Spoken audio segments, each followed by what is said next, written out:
too for taking the time out to come and be part of this exciting conversation about our shared future. And please write and tell us what you make of the event today. But for now, on with the show.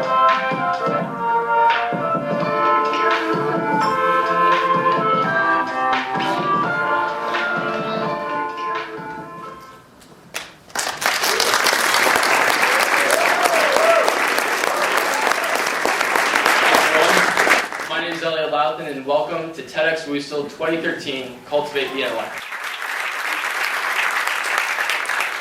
Our next speaker is from WashU, Jill Stratton.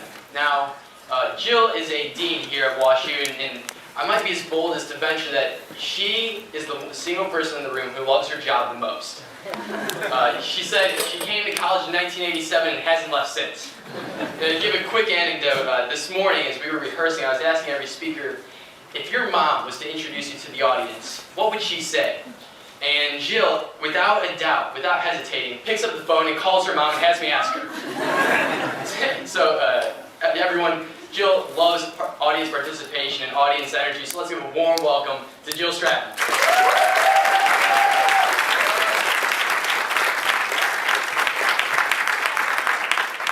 Life is really good, and I'm going to waive my time to rhyme and reason, so I'm going to get off the stage so they can do an encore. You guys rocked. But I knew I was going to follow them, so I thought, well, what can I do? And one of the things that I love more than anything, besides college students, is chocolate. So before I start my official talk, I'm going to throw some chocolate at you.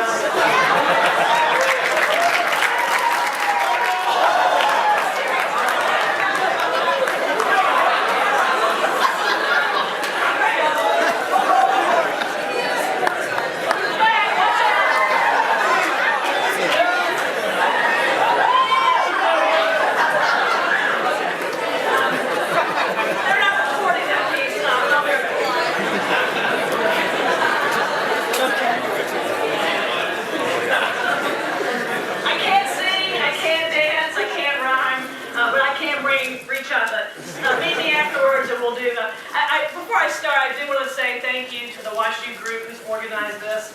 Let's give them a round of applause.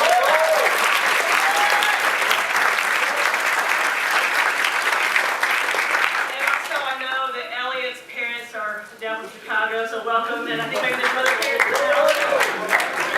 And it's a real honor to share the stage with such esteemed speakers, some of our alums, visitors from other countries. And I'm looking forward to hearing our students and looking forward to hearing more people in a few minutes. So, let me get grounded here because I'm not typically grounded. I'm just flying on the air. Okay, here we go. So, one of my favorite books ever is All I Really Need to Know I Learned in Kindergarten. But there's a problem with that. See, I didn't go to kindergarten. So I thought if I ever wrote my own book, it would be All I Really Need to Know I Learned in College, because I never went to kindergarten. As Elliot mentioned, I stepped on a college campus in 1987 as a first-year student at Transylvania University of Lexington, Kentucky, and I never left. I did graduate, by the way, but I loved college so much. I loved community, I loved learning, and I stayed on the college campus. I'm currently in my 20th year at Washington University. I started when I was 10. I was really young. I'm associate. Some people are just doing the math. Okay. But I started in 1993. I'm currently Associate Dean of Students, and I work with our RA program, student leaders, faculty that live on campus. I also teach and advise. I teach a class called, one of the classes I teach is a class called Bad Leadership. And they say you teach what you know. I also teach a class called Civic Leadership with my colleague Jamie Parkering, and a class called The Psychology of Young Adulthood. How many people in the room took Psych of Young Adulthood? Maybe a few people. Okay, a few people I see out there. It's a class that I designed with Dr. Randy Larson, who's the chair of our psychology department here at Washington U, along with a couple of doctoral students, Tim Bono and Kathy Wildman. It's a class designed for 100 first-year students. It's really, the tagline is the psychology of young adulthood, ... the psychology of you. And what we're trying to do is help students understand their place in the world. It's actually rooted in positive psychology. And one of the things that I'm really Now, of course, it's important to help people when they're having problems and they're struggling, but I'm really interested in this whole notion of what makes people thrive, both individually and as a community. So as you can see here, that positive psychology is the scientific study of the strengths and virtues that enable individuals and communities to thrive. So by teaching this class for the last 5 years, one of the things I became really interested in was this concept of happiness. So it was really great to hear you guys talking about the good life and happiness and flow. Really interested in this concept of joy and flow. Now, when you think about happiness, a lot of people think about these external circumstances. But I want to tell you that positive psychologist Sonia Lyubomirsky breaks up happiness into this pie chart up here. Her research suggests that 50% of a person's overall happiness is a set point. So it's kind of like your biology. It's like your DNA, it's like your metabolism. I suspect that my happiness set point might be off the chart, but that's just my guess. 10% of overall happiness is actually connected to circumstances. This is the portion that people actually focus the most on and give most attention to. Let me give you an example. When people say, if I could only make more of this, I would be happier. What are they talking about? If you only make more what? Money, yeah. If I could only make more money. If I only had more time, I would be happier. If I could only get a job when I graduate from college, I'd be really happy. If I could only meet my soulmate, I'd be so happy. Lyubomirsky suggests that 10% of our overall happiness is only attributed to these circumstances. But we pay so much attention to that 10%. Here's the good news. 40% of our overall happiness, so get it, 50% is your set point, 10% external circumstances, 40% of your overall happiness you have direct control over. She talks about this as intentional acts, and this is what I want to really focus my talk on tonight. The exciting news is that we have direct control over 40% of our happiness, and I call this the internal dreams, chasing the internal dreams as opposed to focusing on that 10%. So over the course of being on the college campus for the last 25 years and studying and thinking about happiness and joy and flow, I want to share 3 things that I've learned with you. So the first thing that I've learned is that the sun does not always shine and not everyone is always smiling. I call this the admissions brochure effect. So this is actually an admissions brochure from my alma mater, Transylvania University. This is literally from their brochure. These people are jumping for joy. They're so happy. They're smiling. The sun is always shining. There's no problems. In fact, there are no books. So what are they doing? So anyway, interesting enough, and this is actually from the brochure of Washington University. There's always an admissions brochure of people laying outside in the sun, reading a book and laughing. Nobody's like cringing over the chem exam. It's kind of, tears poking their eyes out, no pencils. No, it's like, this is so happy. This is at UCLA. These are some terms that they talk about: passionate, collaborative, focused, brilliant. And these are just some random things I found from the internet. They like to find people walking around a winding path, people sitting, talking. Again, no books. That's okay. So one of the things about studying happiness and thinking about joy over the last several years, one of the things I've learned the most about studying and teaching and talking to other people about happiness is actually the capacity to hold sadness. Think about it. I used to think that you were either really happy or really sad, and that there was really no middle ground. I thought it was an either-or proposition. It's actually both and.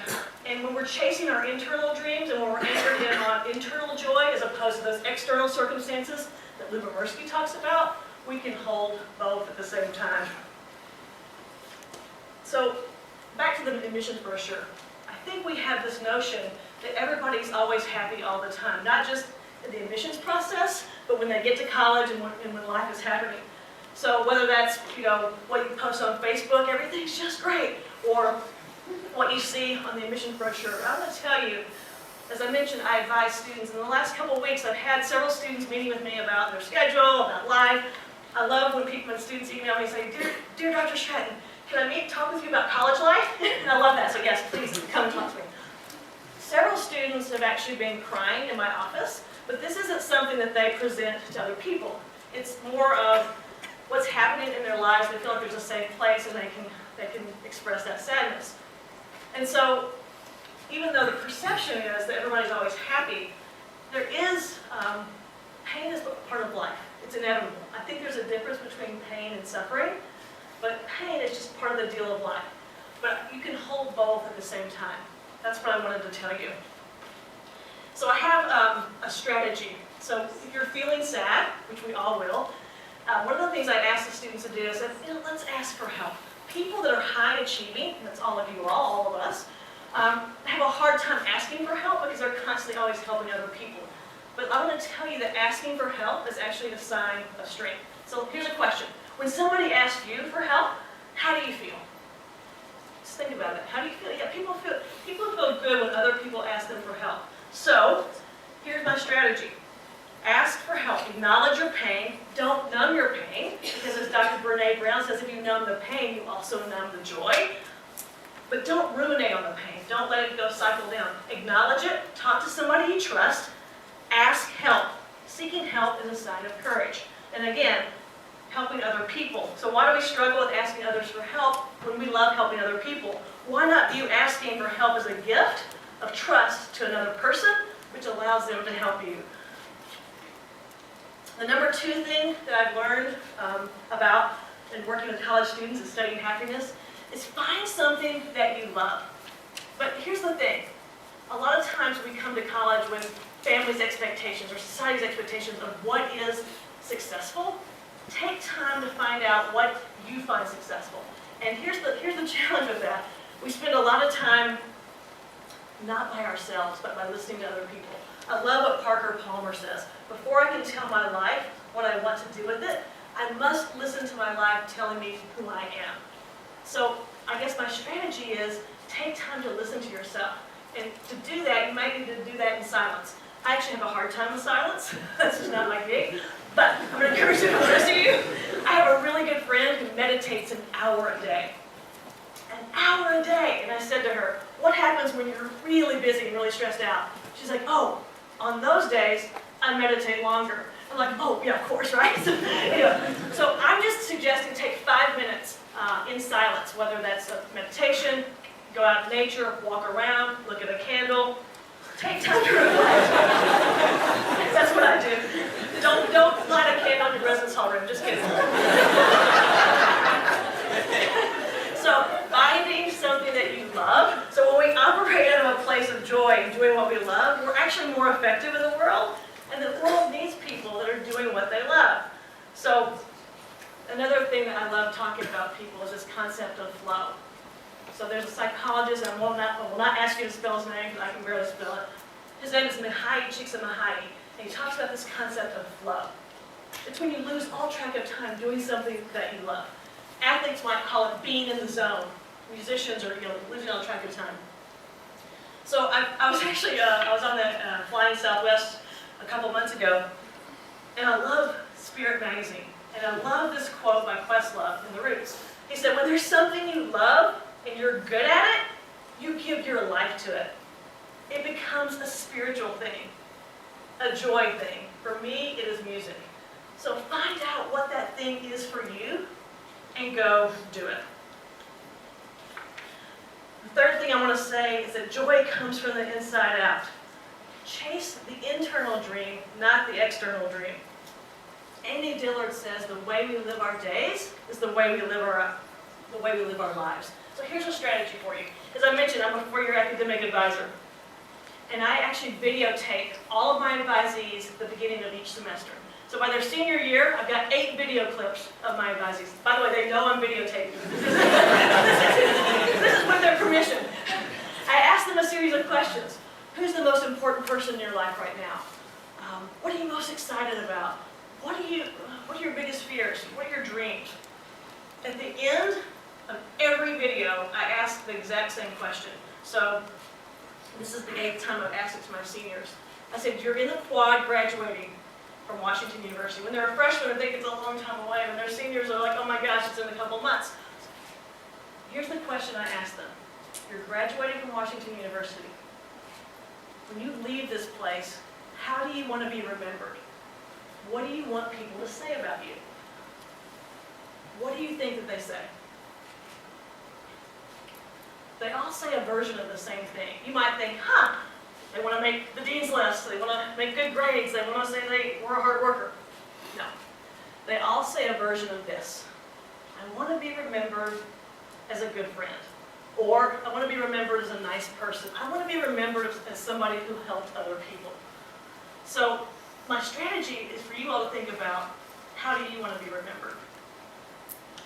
And I think ultimately we want to be remembered for helping other people, not for our external achievements, but for our internal, how we show up in the world.